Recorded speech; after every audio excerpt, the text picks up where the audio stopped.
vuelen como las águilas. Es un privilegio cada vez que los pastores Marilu y Hediver me invitan acá. Y esta vez vengo una faceta diferente. Esta vez no es una faceta de predicador, no es en son de evangelista. Esta vez vengo como maestro. Amén. Esta vez van a notar una tónica diferente en el mensaje porque vengo como maestro. Me dijeron que un estudio bíblico sobre Génesis que vienen desarrollando desde hace ya varias semanas, y eso me parece fabuloso porque la iglesia debe crecer en conocimiento. No solamente la predicación que alimenta el corazón, sino también el estudio bíblico que alimenta el intelecto, el conocimiento. Porque nuestra adoración no solamente debe ser una adoración emocional, sino también debe ser una adoración racional. Y cuando hablamos de racional, hablamos de alimentarnos doctrinalmente, bíblicamente de su palabra. Amén. Amén. Gloria a Dios. Vamos a ubicarnos en el libro de Génesis, capítulo 6. Y vamos a recordar un poco dónde quedaron. A ver, alguien que me diga dónde quedaron. Cuando estábamos hablando de los ángeles, de los gigantes, los ángeles caídos. Estaban hablando de los ángeles caídos. La maldad de los hombres. Específicamente de la maldad de los hombres. Vamos a bajarlo un poquito aquí para que no se me escuche la respiración. Ahí sí. Amén. Ok. Hablamos entonces de la maldad de los hombres. Y quedamos allí. En que las hijas de los hijos de Dios se llegaron a las hijas de los hombres y tuvieron los descendientes que fueron los varones de renombre que estaban en la antigüedad. Entonces, me imagino que repasaron un poco sobre esos hijos de Dios, se referían a ángeles caídos, ¿correcto? Amén. No sé si les mencionaron las otras dos versiones que hay sobre ese punto, que también se refiere a los hijos de Dios como aquellos reyes tiranos de la antigüedad, y también a la posición de los setitas. Los setitas específicamente son los hijos de Set, Amén. que se refieren a los buenos y a los malos. Los hijos de Dios, los del linaje de Set, y los hijos de Caín, en este aspecto, se referían a los hijos de los hombres que representaban el mal. Esas son las versiones que más o menos se manejan. Pero quedamos allí, en Génesis, versículo 8, donde dice: pero Noé halló gracia ante los ojos de Jehová. Continuamos con el versículo 9 y dice: estas son las generaciones de Noé. Noé, varón justo, era perfecto en sus generaciones. Con Dios caminó Noé, y engendró Noé 3 hijos, a Sem, a Cam y a Jafet. Y se corrompió la tierra delante de Dios, y estaba la tierra llena de violencia. Y miró Dios la tierra, y aquí que estaba corrompida, porque toda carne había corrompido su camino sobre la tierra. Dijo pues Dios a Noé: he decidido el fin de todo ser, porque la tierra está llena de violencia a causa de ellos, y he aquí yo los destruiré con la tierra. Vemos empezando el versículo 9 que dice que Noé era ¿qué? A ver. Varón justo. Varón justo. ¿Qué más? Perfecto. Perfecto. Perfecto en su generación. Varón perfecto en sus generaciones. ¿Estamos de acuerdo? Amén. ¿Sí me sigue? Amén. Entonces estamos hablando de que la raíz del diluvio, que más adelante vamos a ir viendo, la raíz del diluvio inicia en el capítulo 6, versículos 1 al 7, donde dice que la maldad era mucha sobre la tierra, pero había uno, solamente uno, que era perfecto, y este varón se llamaba Noé. Dice la palabra que Dios, interpretando este pasaje, Dios le seguía dando una oportunidad a la humanidad, porque Él pensó: voy a acabar con todo. Ahí cuando dice que Jehová se arrepintió, en el versículo 6, de haber hecho al hombre en la tierra no significa que Dios se arrepienta de algo que haya hecho. Pensar de esa forma es un pecado. Se refiere específicamente a que Dios estaba dolido con la actitud de la humanidad. Sin embargo, Dios quería darle una oportunidad a la humanidad, y la oportunidad se la dio a través de Noé. Pero vamos a ver algo interesante. Lo que Dios manda hacer con Noé.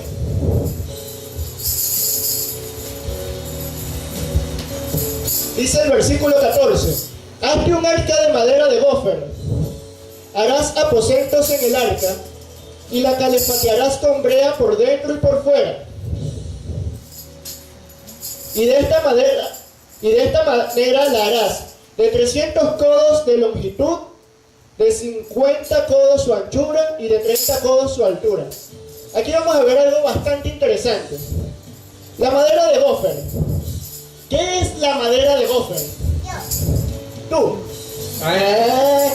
La madera de gofer, dicen algunos estudios judíos, que era una especie de material antidiluviano antes del diluvio, que era resistente al fuego, al calor, y era de gran flotabilidad.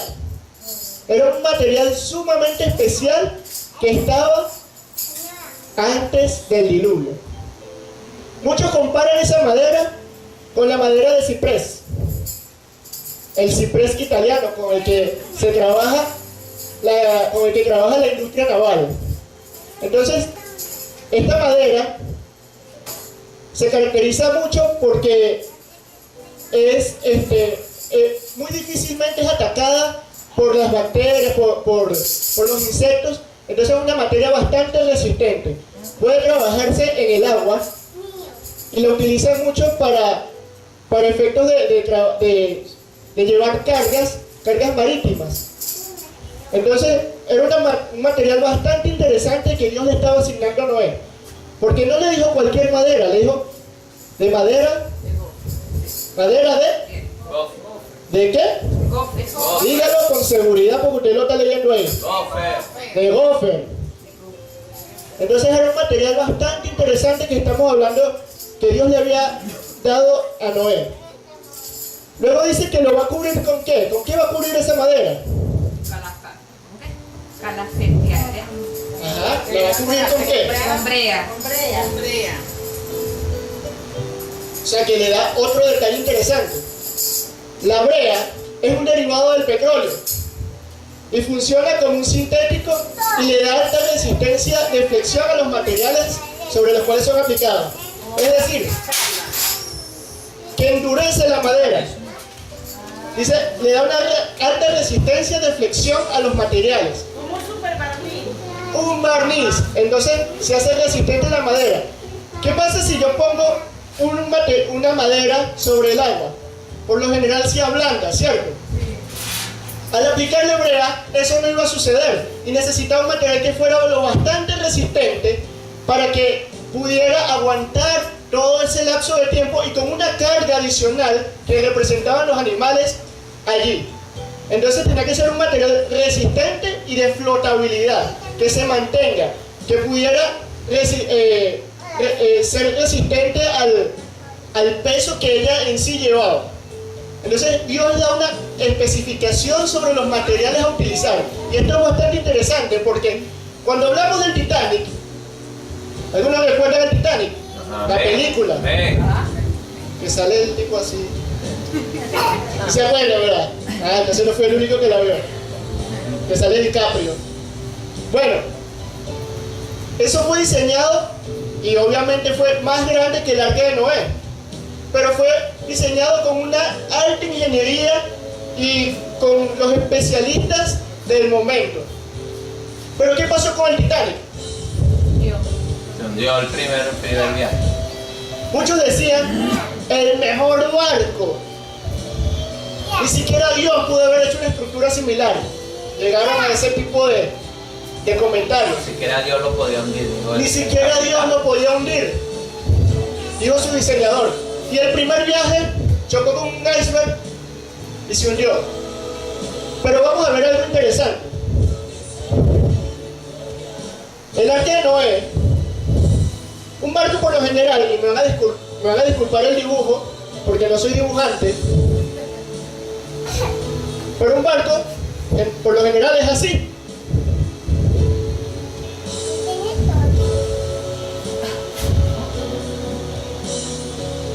Esto que lleva aquí delante es lo que nosotros conocemos como la proa.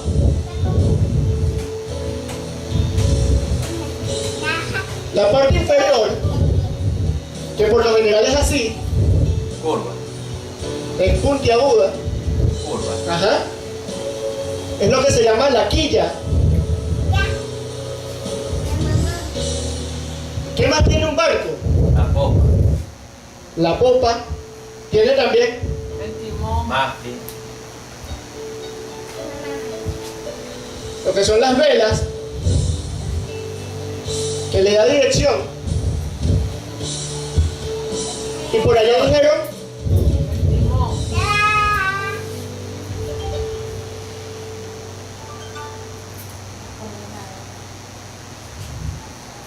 Timón. el timón.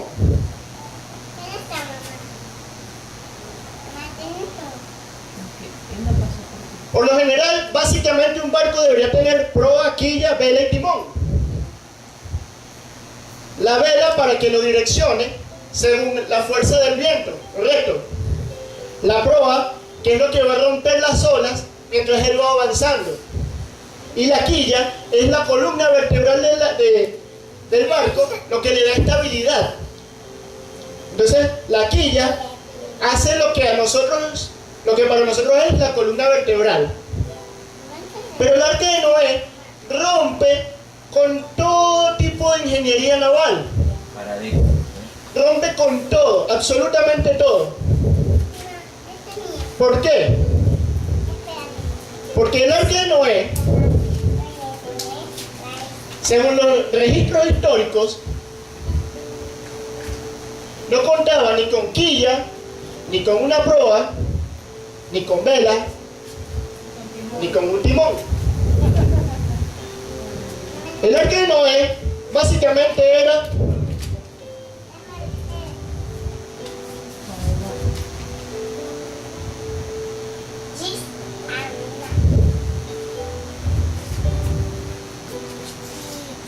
una caja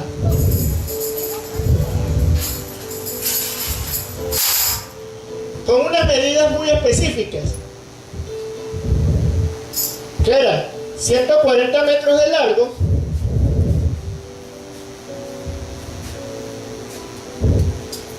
¿qué más dice? Cuando hablamos de los codos, 23 de ancho,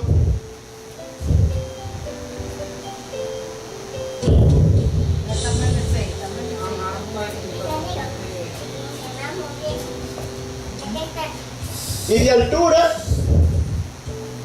tenía unos 14 metros.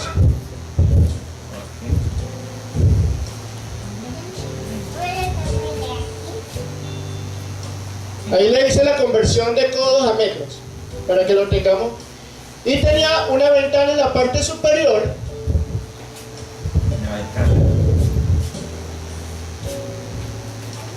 una ventana en la parte superior que decía que, ¿cuántos codos?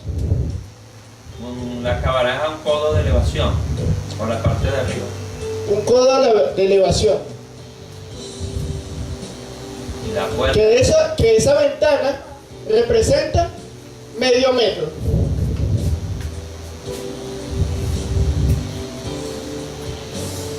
Ahora, ¿cómo una simple caja con estas características pudo haberse mantenido durante tanto tiempo sobre el agua y con un peso considerable, porque eran dos animales de cada especie, sin tener timón, sin tener un rompeolas, sin tener una quilla y sin tener una vela? Entonces ahí hablamos de la ingeniería de Dios, Amén. que es la ingeniería que sobrepasa todo entendimiento. Hablamos entonces que Dios fue un ingeniero antes que llegaran los ingenieros del Titanic. Porque los ingenieros del Titanic hicieron el mejor barco de su época, un que iba a cruzar todo el Atlántico hasta llegar a Nueva York, pero se hundió en su primer viaje. Mientras que el arca de Noé se mantuvo suspendida por bastante tiempo hasta que las aguas bajaron gradualmente y se asentaron sobre el monte Ararat, que es en Turquía. Hablamos también de algo interesante, de que hay una evidencia histórica y arqueológica sobre el arca de Noé, porque actualmente se han encontrado restos de la madera de gofer sobre el monte Ararat en Turquía. Yo lo vi. Entonces, para los que tengan dudas, se meten en Google y van a conseguir los restos del madera de gofer en el monte Ararat en Turquía. La única forma que hubiese llegado el arca a ese lugar es que hubiese ocurrido un diluvio, porque ¿cómo rayos uno coloca un barco en una montaña? Es imposible. ¿Cómo lo trasladamos? La única forma posible, y lo que demuestra una vez a través de la ciencia que la Biblia es cierto, es que el arca de Noé existió y que realmente hubo un diluvio. ¿Cuántos lo creen? Gloria a Dios. Apláudele que es para él.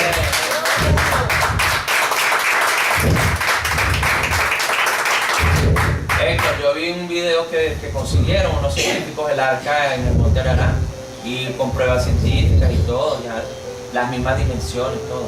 Las mismas Sale en dimensiones. YouTube. Claro, estamos hablando entonces que el arca de Noé realmente existió. Disculpen que estamos en vivo. Gracias, hermanito. Nah, suave, gracias. Falta la mano de usted, compadre. Gloria a Dios. Gloria a Dios. La mano ungida, hay que me acomodar el micrófono.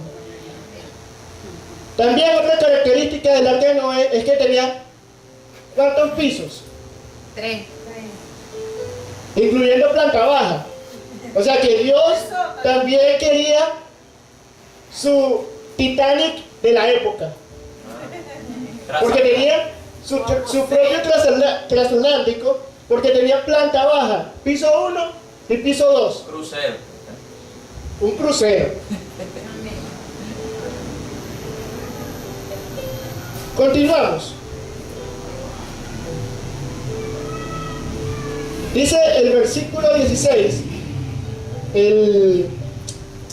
una ventana harás al arca y la acabarás a un codo de elevación por la parte de arriba, que fue la única ventana que traía el arca.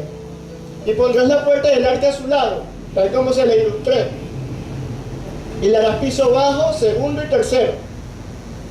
Dice el versículo 17, he aquí yo traigo un diluvio de aguas sobre la tierra, para destruir toda carne en que haya espíritu de vida debajo del cielo. Y todo lo que hay en la tierra, ¿qué va a pasar? Morirá. ¿Qué va a pasar?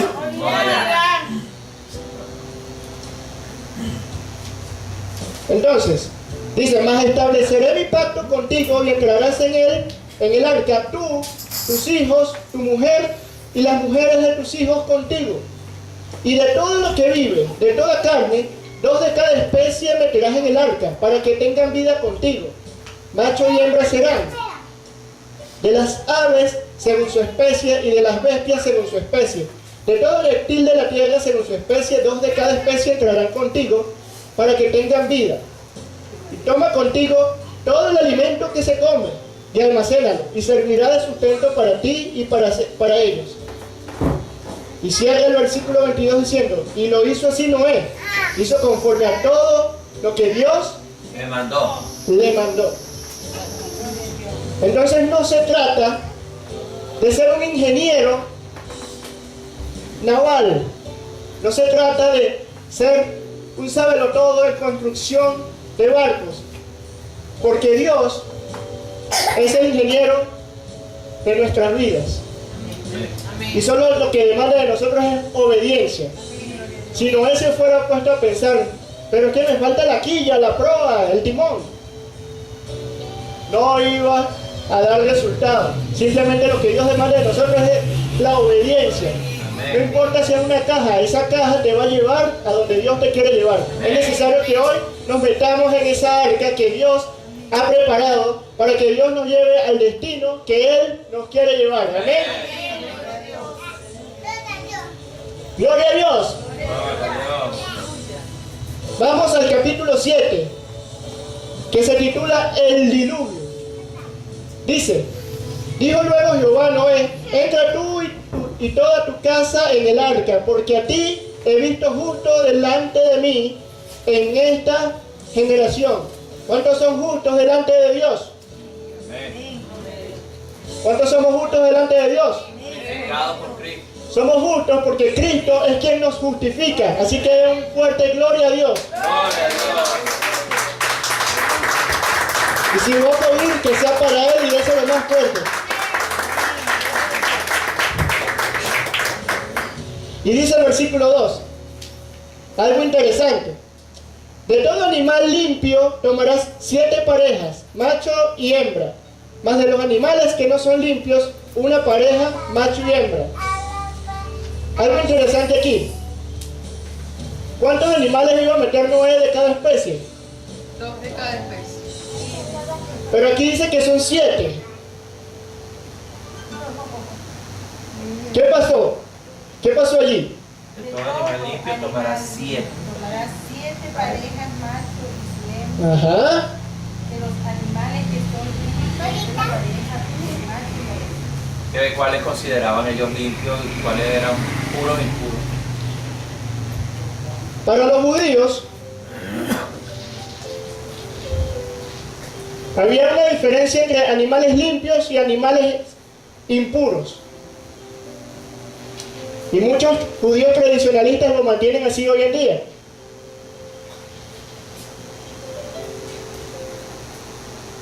Puros, diferentes a impuros. Y el pasaje donde aparece la diferencia entre esos tipos de animales, que los clasifica en terrestres,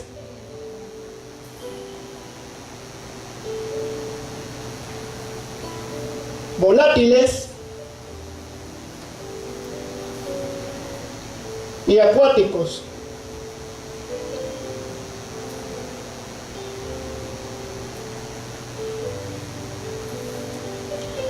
La diferencia entre estos tipos de animales que se clasifican en estas 3 categorías, los que se arrastran, los terrestres, los volátiles y los acuáticos, lo encontramos en el libro de Levítico capítulo 11. Allí van a encontrar en detalle, se los dejo de tarea. Anote allí, tarea. Levítico capítulo 11. Y allí van a notar cuáles fueron los animales puros y cuáles fueron los impuros.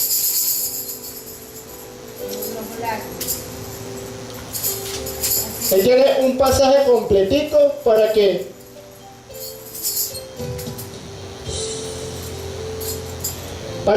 estudie cuáles fueron los animales que entraron en el arca de Noé. Entonces, hay una diferencia entre animales puros iban a ser ¿cuántos? 7.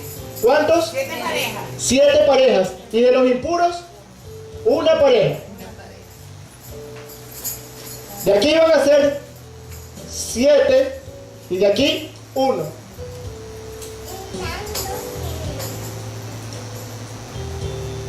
De estos puros es de los que Noé sacó para que fuese a probar si las aguas habían bajado. Uno de ellos fue una paloma. Y también uno de estos 7 puros fue lo que Noé ofreció en sacrificio al Señor cuando pudo descender del arca. Porque si fueran de estos, miren, se acabó la especie. Hasta ahí llegó.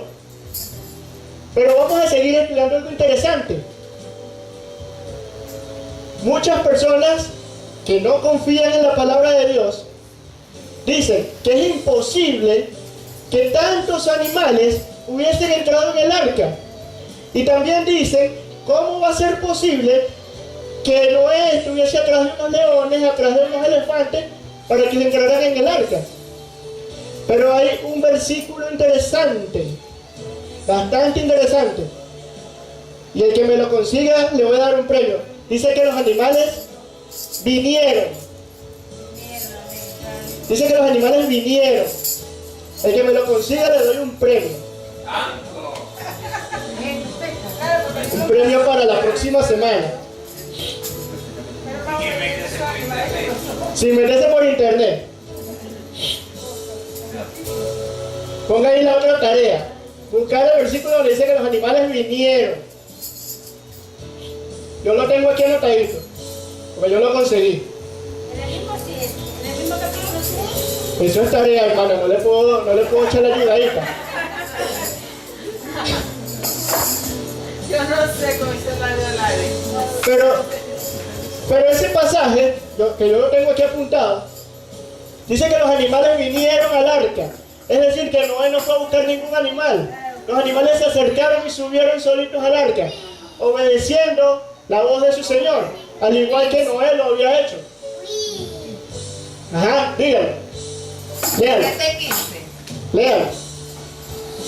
Dice, vinieron pues con Noé al arca de dos en dos toda carne, en que había espíritu de vida. Y los que vinieron, macho y hembra y toda carne, vinieron como los había mandado Dios a Jehová, y Jehová que cerró la puerta. Dice que vinieron como les mandó ¿quién? Muy obediente, Jehová. ¿Como les mandó quién? Jehová. ¡Ay, mi Dios! Nos mandó Dios. Nos mandó Dios. Noé no se pegó atrás de ningún animal. Eso es uno que se pone a correr atrás del perro para que le haga caso a uno. ¿Cierto, Colombo? ¡Sacha! ¡Chacha! Es tan tremendo, fueron más obedientes los animales que la gente. Los animales obedecieron a la voz de Dios y subieron al arca. Marjorie, te debo el premio para la próxima semana. Gloria a Dios. ¡Gloria a Dios! ¡Cállale! La ganadora de esta noche. La Biblia entonces. David Alonso, así va bien, no pide casi, ¿verdad? Ok. Dice entonces, el versículo 4, porque pasado aún 7 días, yo haré llover sobre la tierra 40 días y 40 noches. Yo le estaba diciendo hace un momento que muchas personas que no confían en la palabra de Dios dicen que es imposible que tanta cantidad de animales estuvieran en un arca con las medidas que yo les señalé hace un momento, porque dicen que es muy pequeño ese espacio para tanta cantidad de animales. Pero déjenme decirle algo. Dios mandó a que entrasen en el arca 2 animales de cada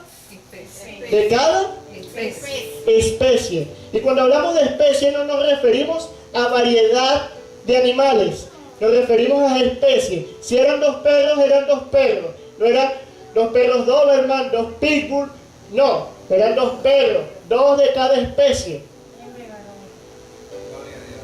Entonces, cuando hablamos de especie nos referimos a una sola especie, la canina, 2 aves, 2 aves, 2 perros, 2 tigres, 2 leones. No se fue a que el perro, el pitbull, el doberman, el pastor alemán, el chihuahua, no, 2 perros nada más. el loro, turpial. Eso es lo que ignoran muchas personas que desconocen la palabra de Dios. Porque Dios dijo fue 2 animales de cada especie, no dijo 2 variedades de animales, porque si no es imposible. ¿Dónde va a caber tanta cantidad de animales? Pero eso solamente se entiende por revelación del Espíritu Santo.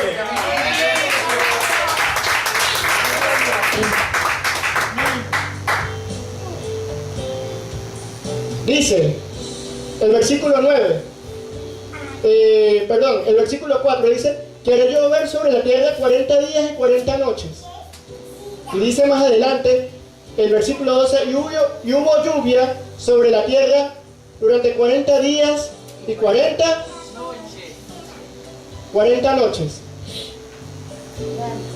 También algunos científicos afirman lo siguiente, que es imposible que con un aguacero de 40 días la tierra se inunde a como la tenemos hoy día. Y le voy a decir algo, tienen razón. Y usted me dirá, hermano, usted se volvió loco. Usted le está dando la razón a los ateos. Ya le voy a dar la respuesta. Dice la palabra de Dios Y fue el diluvio 40 días y 40 noches, el versículo 17. Y las aguas crecieron y alzaron el arca y se elevó sobre la tierra. Y subieron las aguas y crecieron en gran manera sobre la tierra. Y flotaba el arca sobre la superficie de las aguas. Y las aguas subieron mucho